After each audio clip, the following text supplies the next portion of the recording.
Greetings, everyone. Welcome to Dorsey's Resource. First, before we get started, I'm going to go over a disclaimer. The opinions expressed in the following video do not necessarily reflect the views of other individuals and organizations affiliated or not affiliated with the content creator.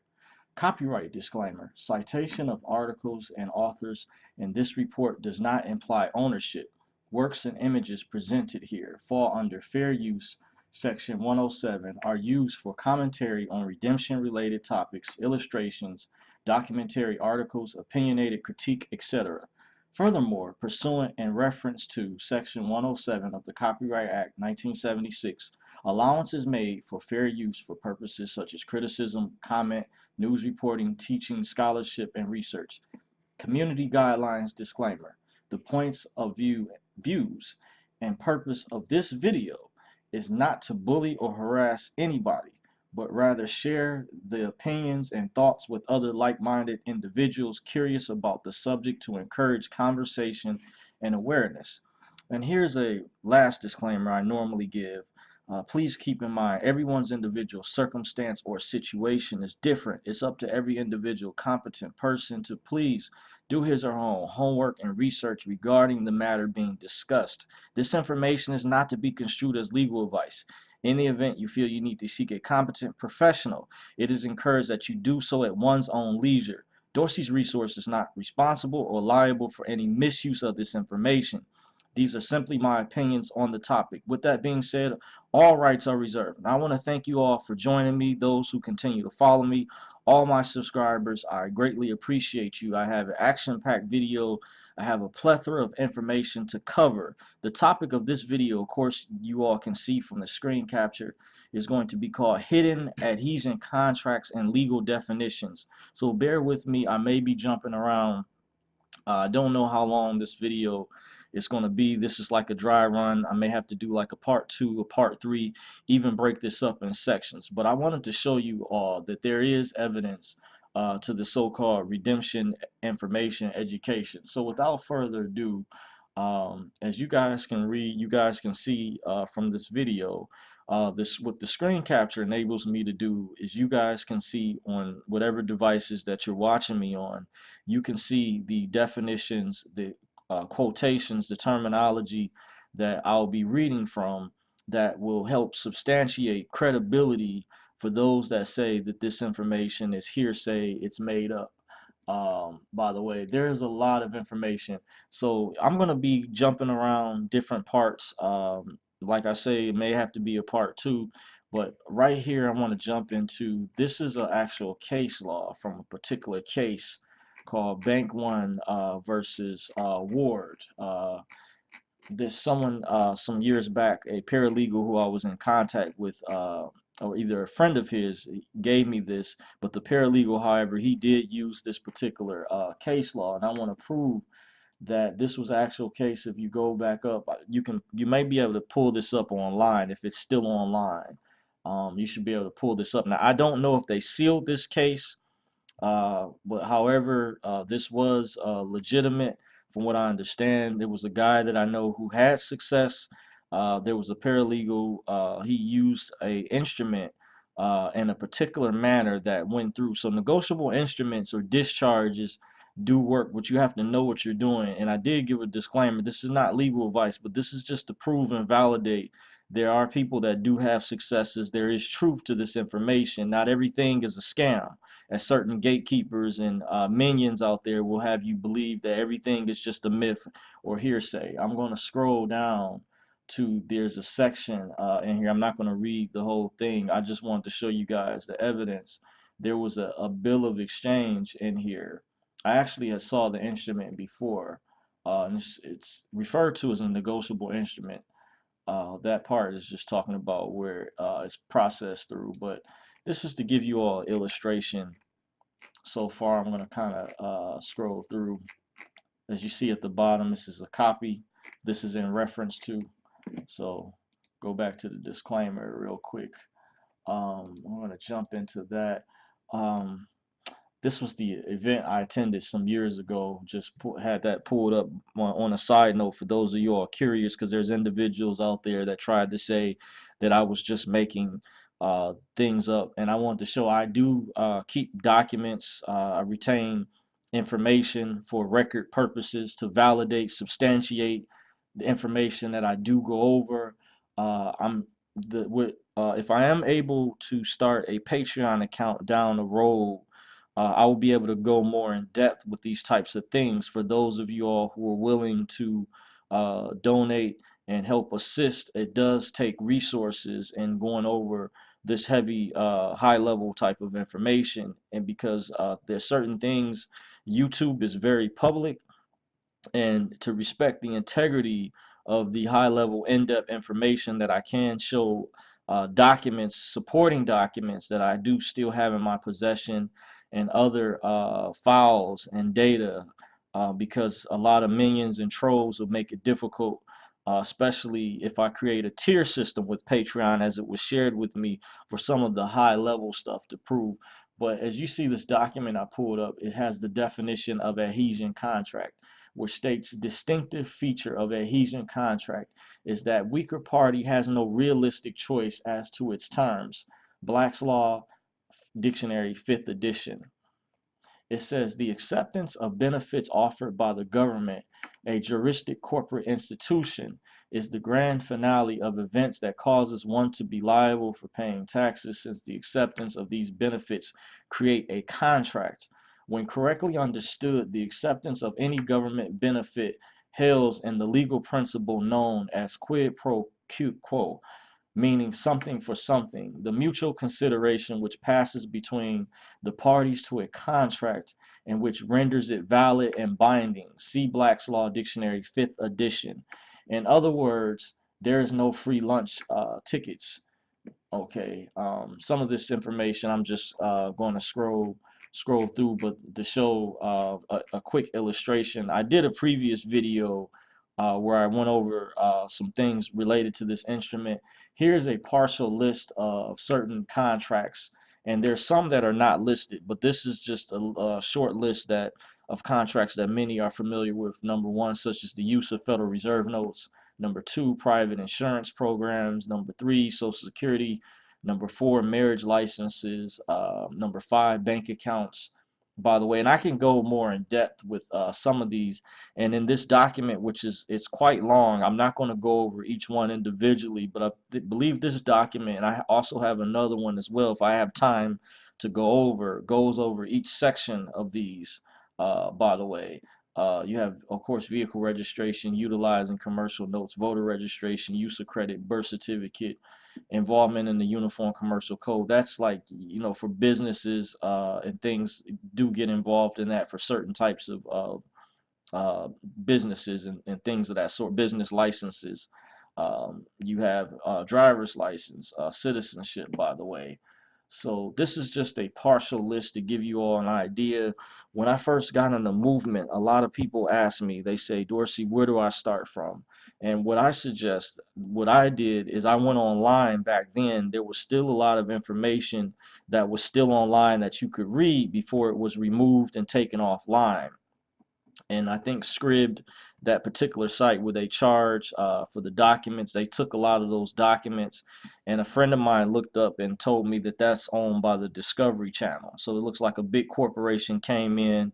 I don't know if those websites, if they could no longer pay for the domains, maybe things of that sort. Because some of the websites I saw resurface, they were asking for donations, I guess, to keep the domain up, because they have to pay for that. I think the domain and everything to keep the URL up and everything of that sort. However, I read a lot of documents back then, and that's what helped me come to the conclusions and understand this information more so than a lot of people in the general public. So let me see what other document I'm going to go over. There's a plethora of information, by the way. I want to show, and this document shows an illustration of the birth certificate, what it resembles, how it's traded, on the stock exchange. This right here is the QSIP in the middle. It says, I'm going to read this part. In an earlier post, I related the strange story of how the Republic of America was hijacked by a corporation called the United States. And I want to say on a side note, I have a legitimate source that gave me the filing. There was several different filings of the United States corporation. Believe it or not, I will go into more detail. I won't say the name of the state that the filing was in, and it had the year on there, by the way. But I went over because there was an individual out there that said that the United States was not a federal corporation, and that is not true. I've stated this in previous videos. I went online and showed the evidence that pursuant to, in reference to, Title 28 of the United States Code, Section 3002, subsection 15, look up subsection C in there, and it stated unequivocally online that the United States is a federal corporation. Now, certain documents will go more in depth about this, by the way. So this just to give you all an idea. Let me see if there's more information. Okay, this is like a blown up copy from what I showed previously. Okay, that was a smaller version right here. This would be, of course, the QSIP, the red numbers. A friend of mine told me years ago he recognized American Banknote Company was on his particular birth certificate as well. And I do know a story of a guy who shared with me that he went over someone's birth certificate that he came across and actually saw a part that they didn't cut off near the bottom portion where it said U.S. Department of Commerce.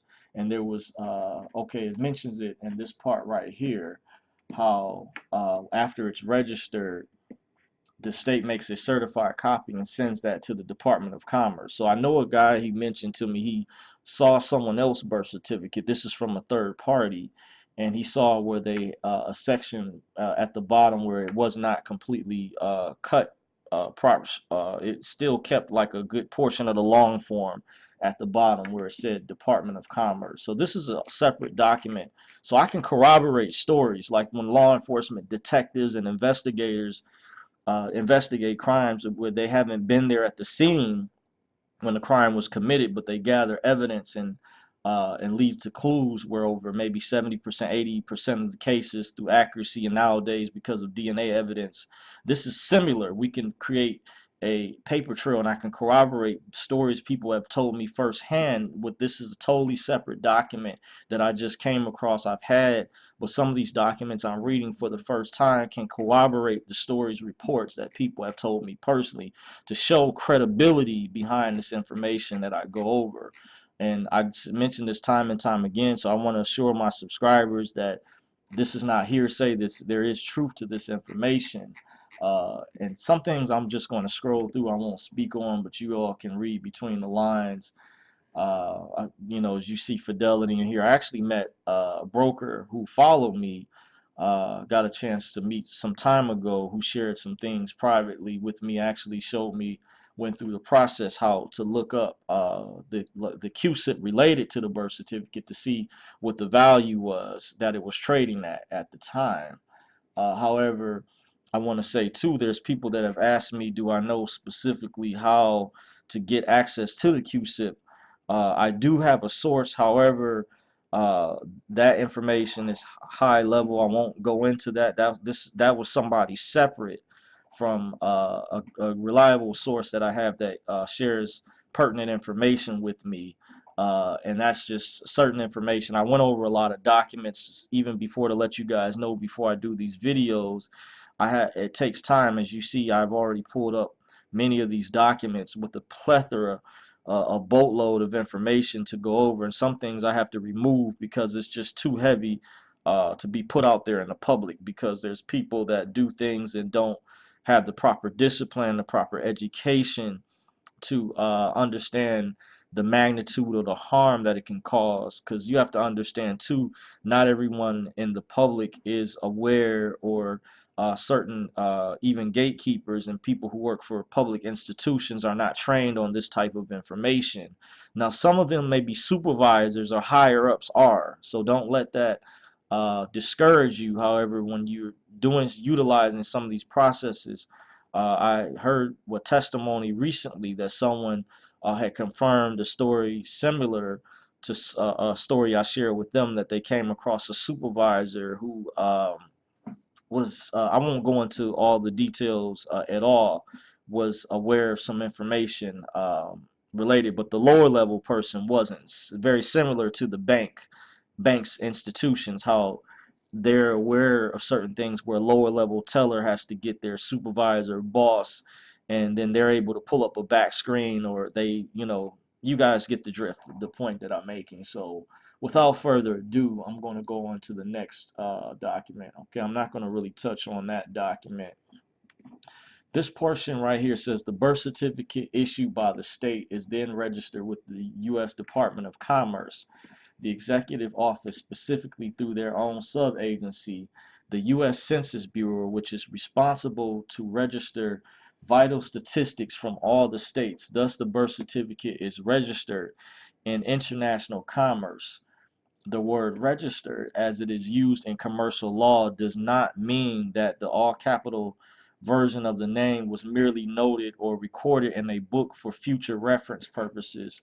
When a birth certificate is registered with the U.S. Department of Commerce, the Treasury will issue a bond on the value of the birth certification. That bond is then made available for purchase on a securities exchange and is bought by the Federal Reserve Bank.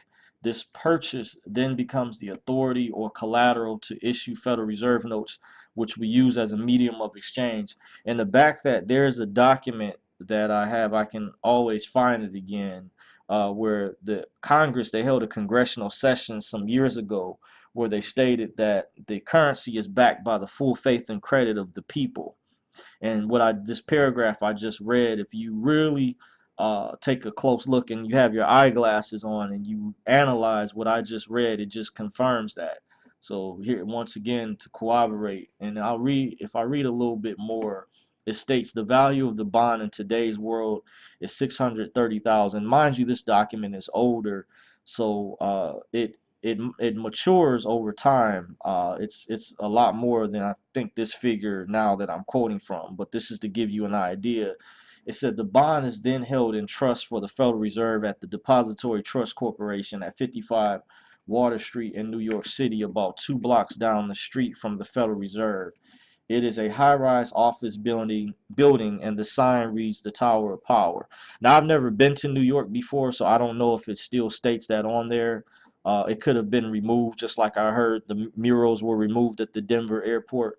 So I would just say take that part with a grain of salt, just to show that you're getting a honest, fair critique from a reporter that is unbiased, that is giving you investigative research that is impeccable. So I just want to assure my listening audience, my viewing audience, that I'm reading from this document, but illustrating. When you guys go research this material, don't take my word for it. If you come across that and you expected, let's say if someone visited New York or they saw that building, expected to see the sign on there that stated that, it may not be there anymore. Just to show, I'm just giving kind of an illustration that I can give fair reporting that's real news, honest critique, by the way, that is unbiased, unlike certain minions and gatekeepers who just give a one-sided perspective or make up hearsay and things. At Dorsey's Resource, I want to assure you, you're going to get credible information. Even though I did give a disclaimer, these are my opinions. Well, however, I am showing you actual documents, by the way. Let me see. There's a lot of documents. There's one in particular that I have because it is so much information to go over so far. Now, let me see where. Well, this document says, for example, how private gets stolen. This word usufructs and moieties are implemented. I can't really. I don't know if I'm pronouncing that term correctly, by the way. But this will give you an illustration. Point one states they must be based on consent. This deals with the contracts we enter into.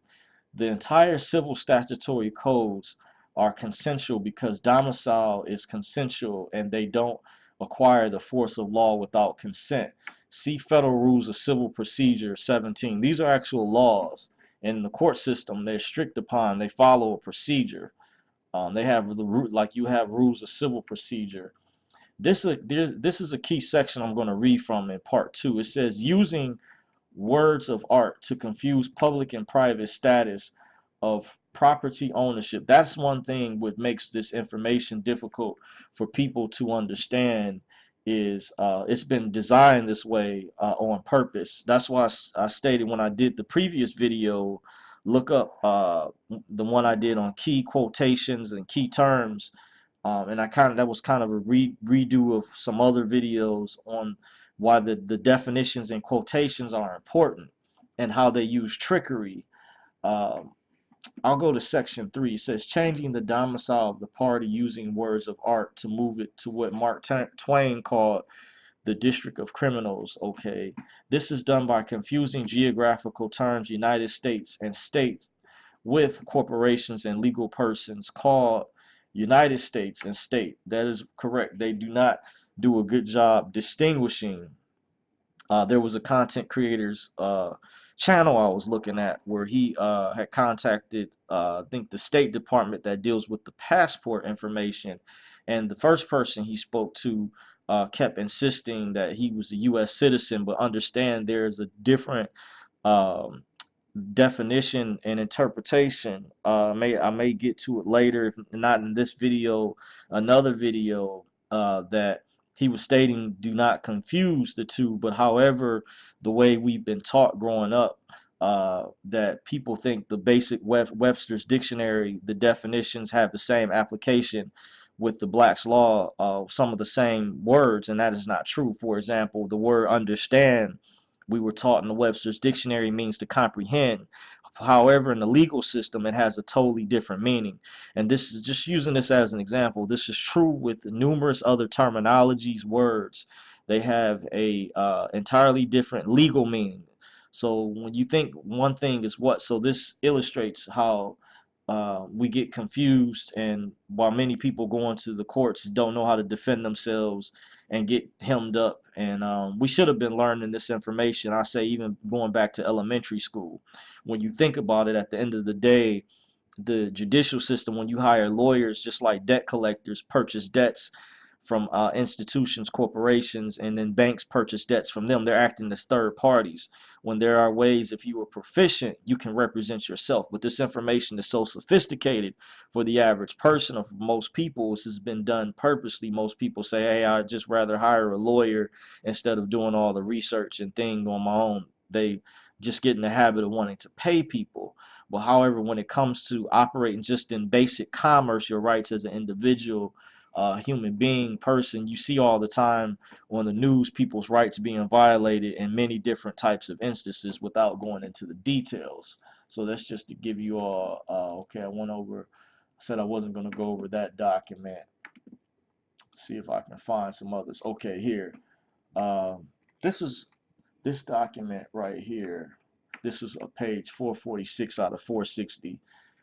It says, this is an example, okay, of how ignorant presumption coupled with participation in the Social Security franchise results in your subjugation to the federal government. I'm going to scroll down so you all can see the image. Okay, it jumped to the next page. Okay, I'm going to scroll back up. I don't want to go too heavy for you. Okay, I may want to see what's down there. Okay, that's a little bit too heavy. I mean, like I said, I may have to do a part 2 or 3, but this is an example of how in depth I can go. Trust me, a lot more in depth. I can break certain things down, but I'm just trying to keep it basic. With this video, it's going to be well-rounded. But the main title of this video is Hidden Adhesion Contracts and Legal Definitions, by the way. So let me get back. I'm going to read this section up here. It says, below is an example of how Americans subjugate themselves as well as all of their property to the United States. It all transpires through voluntary mechanisms, ignorant presumption about what a U.S. citizen is for the purposes of the Social Security franchise, and consequently the federal income tax, and a voluntary agreement to apply for social insurance through the birth registration process, a 100% voluntary United States franchise. Your agreement, coupled with your ignorance about your U.S. citizenship, indemnifies the Social Security Administration. Your ignorance about this process throughout your life results in you also making a U.S. person election. That's a separate term, but similar. By the way, another way they use to confuse you. I won't go into the details. Some of you all already know about that. Some who are watching this channel are already advanced versus people who are newbies, by the way. So to get back, I'll start back, process through your life results in you also making a U.S. person election in this course of banking, business, and tax filing.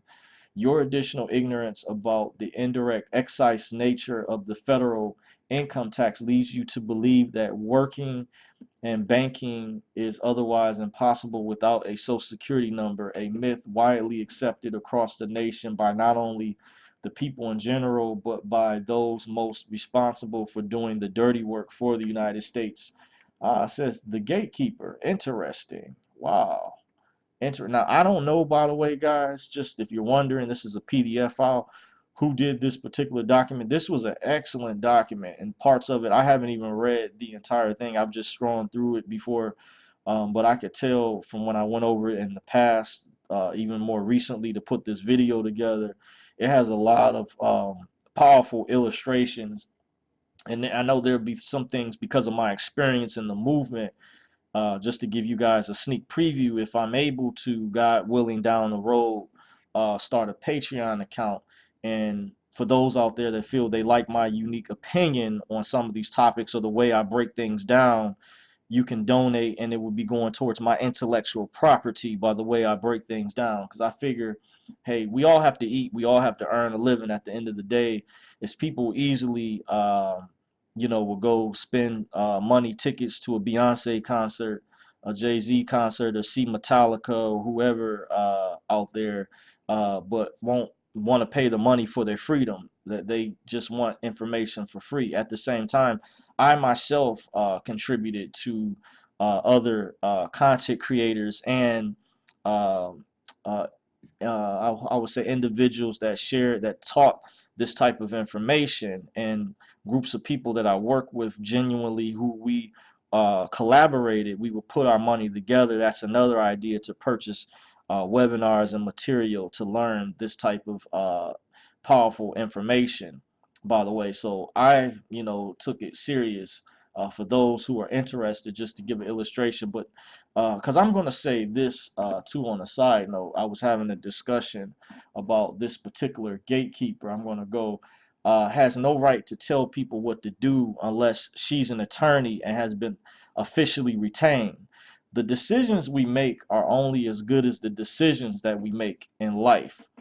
The only thing that she is doing, she is slandering people in many instances without providing facts point by point. That this information, she's claiming all of this information is invalid, which it is not. Now, say some instances, you do have people that I say to be on the lookout for, that are there are scams or con artists out there. However, to label everyone as such is stereotyping, and it's just it's inappropriate. There are procedures that do work for people. However, you also have to take into account there are different methods people follow, by the way. And once again, at the end of the day, everyone is responsible for their own affairs. So each person has to evaluate if this is something they think is credible that they are trying to obtain. And there's things, success stories that I can confirm. I will go into more detail. There's direct success I've experienced years ago with someone I was helping with the process that I know about, that there's ways I can tell that there was people that weren't making up certain information because like for example, someone did mention a video that someone tried to discharge recently and tried to purchase a car with it, and it's known by many people in the movement that those discharges are only for set off only, and on top of that, it's a particular government agency, that department that you send that instrument to. And it was restructured some years ago because they do change things around, the gatekeepers, the higher ups, the powers that be, whatever label you call them. because a broker that I spoke with that used to work at the New York Stock Exchange stated to me that this TT&L department that used to process instruments, that was one of the entities, used to be, he said, they had a department or office located in every bank, and he stated that it was removed back in 2012 or somewhere around that time frame. I don't know exactly, but this is someone who used to deal with high net worth transactions, who contacted me some years ago, who I was in touch with for a while, who confirmed about the dinar and some other things of that sort. He had a background in trading. He worked at the New York Stock Exchange as a facilitator. He saw the screens light up. He stated what his credentials, his experience was, and shared that with me. And currently, the institution that still does have the affiliated with the Treasury Tax and Loan Department is Bank of America. Now, I don't know all the details, but they keep it hidden because, like I said, this confirms that there's entities that do not want you to know this information. And with Patreon as a sneak preview, I will be able to elaborate more and go more in depth with topics like this for those who have questions. But I just wanted to give you a sneak preview that there is truth to this type of information. It is credible, by the way. But I just wanted to touch on that as well. So I'm gonna go back to the top. It says we are being defrauded on its face value through adhesion contracts into an employee lesser class citizen through residency through the zip code contract. That's another type. Remember when I went over the adhesion contracts earlier? The federal courts ruled that a citizen is a slave. However, one has to ask, what type of citizen are they referring to? Question mark, even though you don't see it there. And many should question, why are they hiding this specific higher tier type of citizenship from the general public? When you read every single indictment, what federal courts do to determine whether they have jurisdiction over you is zip code contracts and adhesion contracts. So, for example, do you say that you are on a federal territory? Think about it. It's kind of like a trick question, just throwing it out there. Do you say, do you live on federal territory? Would you know how to answer some of these questions if you were asked this by a judge on a federal level, or if you're tested by public officials high up? You need to ask, what have you signed and what contracts have you entered into? There is nothing unlawful about removing your participation in a program. That's why, for example, with debt collectors, they have to give you, as part of due process of law, they have to give you notice, and even when they call up, they read the script, and then the letters they send will say something to the effect that this is an attempt to collect the debt. Any information obtained will be used for that purpose. You have 30 so many X amount of days to dispute the validity of this debt. If not, they will assume the debt is valid, and then XYZ come after you. They're contracting, they're attempting to enter into a contract with you, by the way. So once again, you have to ask, what have you signed? What agreements have you entered into? But there is nothing unlawful about removing your participation, because, as I just went over, they have to give you the option to be able to opt out. You read many disclaimers say opt out, but this gatekeeper insists that she tries to sell the system to say it's SCs that are tying the court systems and stuff up. I'm not saying that that's not the case in some instances, some jurisdictions. However, one has to also ask, if she's trying to indoctrinate you and program you to be on the statutory side, you have to look at, a friend of mine suggested, well, at the same time, the statutory side has not been quite beneficial for those in the general public either. When you look at the data breach that happened with Equifax, TransUnion, and Experian, that came out that where they had to pay a settlement. You've seen many of these major corporations in the news where people's social security numbers, and there were other data breaches like Target, Best Buy at one time. You have misconduct, what I'm looking at in many cities, even here locally in Michigan and other parts around the country in the United States, of misconduct of public officials, where the FBI or the state's attorneys in these states come in and investigate because of corruption and things, has also harmed a lot of citizens. So for her to just blame and say SCs are the sole cause, and it's nothing over here. Don't She just totally dismissive. I'm not saying, once again, that you don't have scams, and you always, I would say, caution. That's why I do give a disclaimer and have always given a disclaimer to evaluate. But when it comes to giving people money at the end of the day, or donating, there's nothing, wrong with that. But you have to evaluate and keep in mind, this is between two consenting adults. What you decide to do at the end of the day, so you have to ask. It's going to be a risk involved. But with some instances, you can't come back and say, so, because some instances people want to always be able to come back and blame someone if it doesn't work out. But that's why I personally give a disclaimer. I do not claim to be anyone's guru, by the way. I'm not no one's leader. I'm just a researcher, and I'm presenting the information to show that there is credibility, that this information is substantial, is valid, and I will be able to go more in depth in that. But I just wanted to kind of give a brief weigh-in critique on that. And as you guys can see, this is an actual document right here. A lot of pages, by the way, that PDF that I just read from. So let me go over some more information before I shut things down. Let me go over the Wizard of Oz.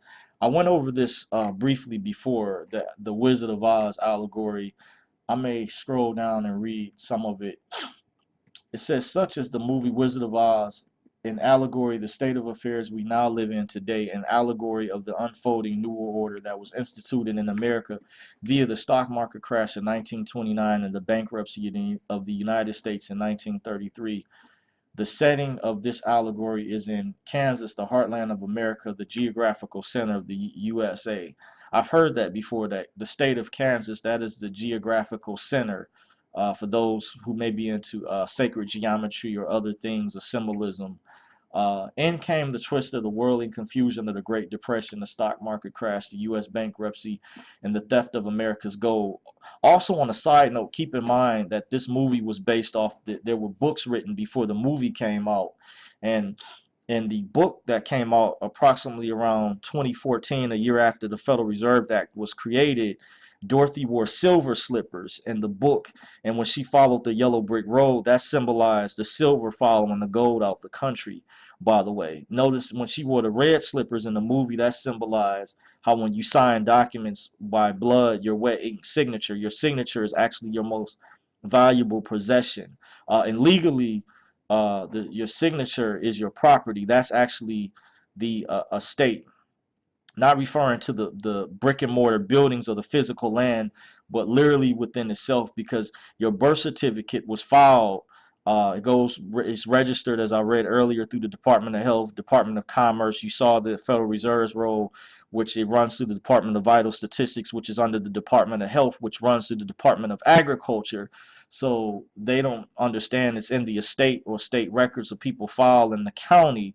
They have you listed as since you're declared incompetent, lost at sea, when if you have not come in and claimed your estate properly, then when you decide to hire a lawyer, then they can administer they have legal authority to administer your estate. Or if a judge has jurisdiction over you, then they have legal authority to administer your trust, your estate, by the way, and they create a constructive trust, by the way. But you already have a proprietary lien if you know how to claim access. But as earlier I read through these adhesion contracts, they make things confusing, and it's deceptive in the methodology. So this is why I'm just kind of going over to give you all an illustration. By the way, it talks about zip codes. So I won't read all of it. It says in the 1930s, all capital letters, written name is the straw man. Of course, you had the character in the classic song, The Straw Man, If Only I Had a Brain, the Scarecrow, succinctly argue. Okay, you guys get that. Internal revenue, Tin Man obviously stood for your tax identification number, allegedly. I won't read all of it, but some of you all who can see from the screen capture, can read slowly as I'm scrolling down, by the way. But I want to show you there is documents related when I briefly touched on this in a previous video and other videos. By the way, oh, here it is. 10 man, our tax identification number. Man is a hollow man of 10, a vessel.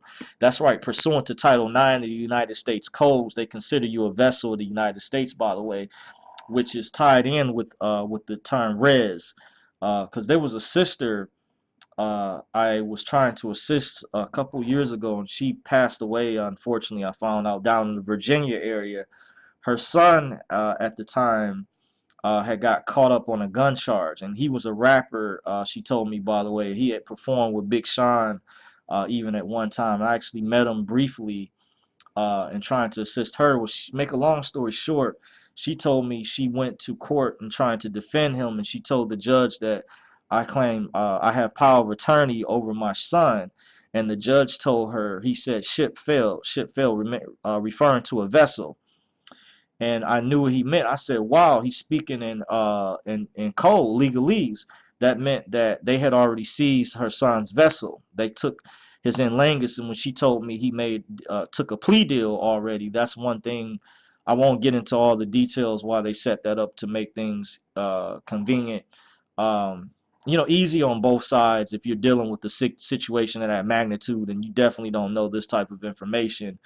A lot of people don't want to take the risk of going to a jury trial, and then you would get many more years based on whatever type of offense. So people just decide to take the plea deal, because remember, at the end of the day, the lawyers, their first duty, even if you hire them, which brings me to this document right here, by the way, states an attorney, I'll blow this up, with an obligation has an obligation to the courts and to the public no less significant than his obligation to his clients. Thus, an attorney occupies a dual position which imposes dual obligations. This is between attorney and client. His first duty is to the courts, as highlighted right here, you see, and the public, not to the client. And wherever the duties his client conflict with those he owes as of an officer of the court and the administration of justice, the former must yield to the latter. This is dealing with attorney-client. It says a client is one who applies to a lawyer or counselor for advice and direction in question of law, or commits his cause to his management. In prosecuting a claim or defending against a suit in a court of justice, one who retains the attorney is responsible to him for his fees, and to whom the attorney, it could be a she, he or she is responsible for the management of the suit. One who communicates facts to an attorney's expecting professional advice clients are also called wards of the court. Wow, in regard to their relationship with their attorneys.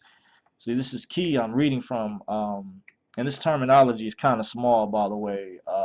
It's kind of blurry too, if you guys can tell from my end. You seeing from the screen captures. I'm doing this video, and this last part, section 4, that's highlighted in yellow, states wards of the court, infants and persons of unsound mind. And I guess this is a case law right here, Davis Committee versus Loney 290 KY. I don't know if that's an abbreviation for Kentucky. 644162 SW2D. Okay, it says their rights must be guarded jealously. Montgomery versus Erie Road Company. I wonder if that's the no, that may be. I'm not sure, but that looks like another case law. And then it has a key definition. It says see guardianship. And that's why I went over those terms, by the way. Other term you want to look up is juristic person.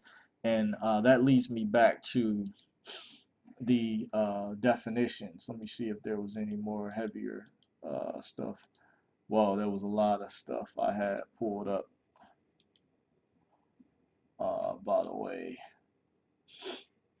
May not have time because I'm tired, but that'll lead me back to that other document where I had the definitions. Okay, it was this one. Scroll up. I had a few key terms in here to go over, by the way. You look up person, it says in law, man and person are not exactly synonymous terms. Bouvier's Law Dictionary, 1856.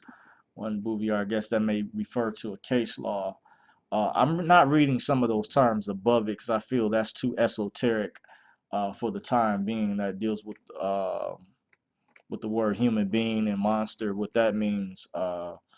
Gets into some other things, but some real heavy stuff, by the way. But person, this other definition, it says it is also used to denote a corporation which is an artificial person.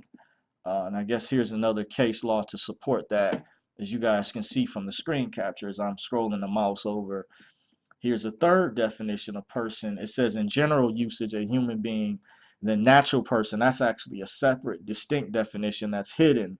That's in one of the Black's Law dictionaries as well. However, it will tell you to, it'll reference to it, but it won't sometimes give you a definition, a natural person, but it will have the abbreviation like similar to this document.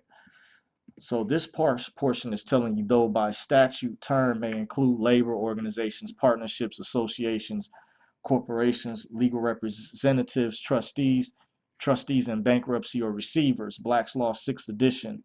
The scope and delineation of term is necessary for determining to whom 14th Amendment of Constitution affords protection, since this amendment expressly applies to person. That you have private person, an individual who is not incumbent of an office. That's pretty obvious right there. Aliens are persons within the meaning of the 14th Amendment. Very interesting. Citizenship implies in corporations, corporate citizen. uh, Very similar if you think about what I went over earlier, incorporation into what to the United States, which is defined as federal corporation. Oh, remember I went over that Title 28 USC section 3002 subsection 15, and what they're not showing is resubsection C, which I quoted earlier. That's in reference to, I just illustrating to you all, I went over that already. It says, okay, uh, I'll just scroll through. I'm gonna go skip some of these. Go to corporation. It says a corporation is a person within the meaning of the 14th Amendment, Black's Law Dictionary, 6th edition. I actually have that edition too, by the way. Very interesting. Let's see, okay, that was just a few definitions right there. Okay, let me go to these other documents. So I want to show you guys, once again, in case you're joining me, I want to thank you all for staying with me so far. I wanted to show you, the title of this video is Hidden Adhesion Contracts and Legal Definitions. I was going to give it another title, but I decided to title it that to stay more on focus for this video. I am tired. I just got off work earlier, so just bear with me, guys. I wanted to give you guys some action-packed information that you can see, which I have on my computer from the screen capture, this, to provide evidence, by the way, for those naysayers out there who say that this information is not real, this stuff is fake, this is made up. I want to show there's a way more documents than this, by the way, that I have in my possession, and I'm just reading bits and portions on that I went over. So I will, just to give you guys a heads up, you already know I'll be able to do maybe a part 2 down the line, or let me know, give me feedback in the comment section, by the way. But before I shut things down, this section goes over. I went over person already. In law, persona is regarded as juror persona. Okay, I'll go to this paragraph right here where it says, by defining an artificial person with rights and privileges, the government could create more confusion and havoc. Remember that secret Cestui trust created in England in 1666 used to steal the estate property from the heirs of dead landlords killed by the plague or in religious crusades. This same device was created to accomplish the same purpose in America. Through secret regulations, the federal government would receive your birth certificate issued by the Secretary of State of New York, for example, and create a Cestui trust for the child after several days and declare it dead, spelling its name in all capital letters. This procedure gave the government control over legacy trust assets, past, present, and future. Subsequent to the creation of the trust entity, all public records used in commerce were then misspelled in the same format using all capital letters. What was the purpose of using this format on public documents? Okay, it says the proper spelling of a living man or woman who is not a juristic persona. Remember, I mentioned look up that term in the Black's Law Dictionary. They have I have sixth edition, but look up juristic person or just that term. You can also look up. You have online encyclopedias too, as well. It says it's spelled with the first letter capitalized. Follow. Okay, some of you all know this. So there's another document that I like to go over that can support this or adds a lot more credibility or weight. I don't know if I have it pulled up. I may have taken it down.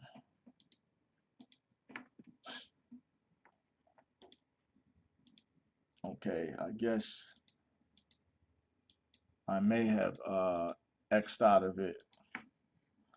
By the way, let me see if I went over. Okay, I'll read this quote right here. It says a citizen of the United States is a civilly dead entity operating as a co-trustee and co-beneficiary of the public charitable trust, the constructive sesquicu trust of the U.S. incorporated under the 14th Amendment, which upholds the debt of the USA and U.S. Incorporated. States Congressional Record, June 13, 1967, page 15641 through 15646. What I was going to go over earlier was if I had the document up, Capitis Diminutio Maxima, that and I did a video in the past where I went over evidence is the legal person. That's what they also refer to it as in the court system, the straw man, because there's naysayers will say that it's not real, that now they won't recognize that term because remember in the court system they use legalese, so they have proper procedures, certain definitions that judges or lawyers will only use because it's part of that procedure. So they may not recognize straw man, or they'll say they have what's called plausible deniability. You can look up with the definition of plausible deniability. They can act like they don't know what you're talking about. Well, however, the straw man legal person is defined in the Black's Law Dictionary, and it's the in lingus, spelled E as in Edward, N as in Nancy, S as in Sally, lingus, L as in Larry, E as in Edward, G as in girl, I as in Icarus, S as in Sally, and lingus. Look that up. That is the proper term, and you can also look that term up on online. They have online encyclopedias, Investopedia. But I highly recommend a cross reference. Don't take my word for what I say. I'm confident that you do the research. You will find, you will be astonished that what I'm sharing with you is highly accurate and true. And I want to thank you all for joining me, taking the time. If you want to follow me, you can follow me at Dorsey's Resource on Facebook. I'm on Twitter at Dorsey's Resource handle. And of course, obviously, I'm on YouTube at Dorsey's Resource. I'm also on Minds.com as well. It's been a while since I've been on there, but I do post some of my videos on there, the links. Big shout out to Minds.com. And I want to thank you all for joining me. I'm your host, John Dorsey. Until next time, take care.